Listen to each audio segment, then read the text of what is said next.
नमस्कार, मी गोपीचंद मिसाळ। उल्हासनगरमध्ये मेट्रोच्या मुद्द्यावर सध्या राजकारण चांगलंच तापलं आहे।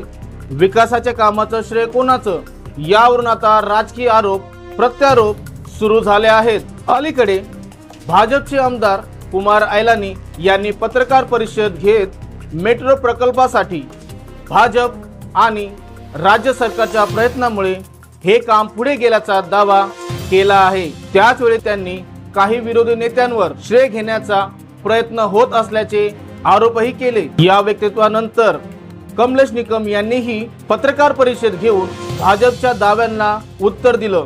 त्यांच्या म्हणण्यानुसार मेट्रो प्रकल्पाबाबत संपूर्ण श्रेय एका पक्षाला देता येणार नाही आणि अनेक स्तरांवर प्रयत्न झाले आहेत।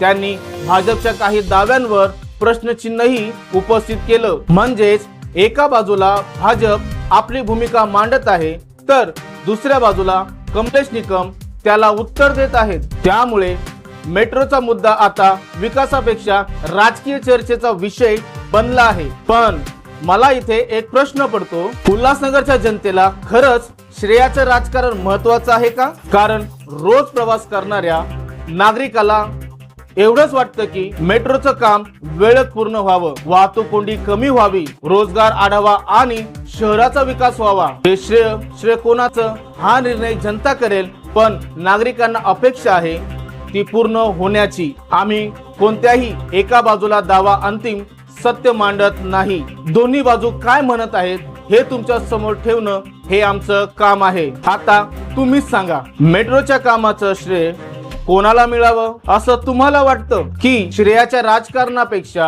विकास महत्त्वाचा आहे? तुमचं मत कमेंट मध्ये नक्की लिहा। धन्यवाद।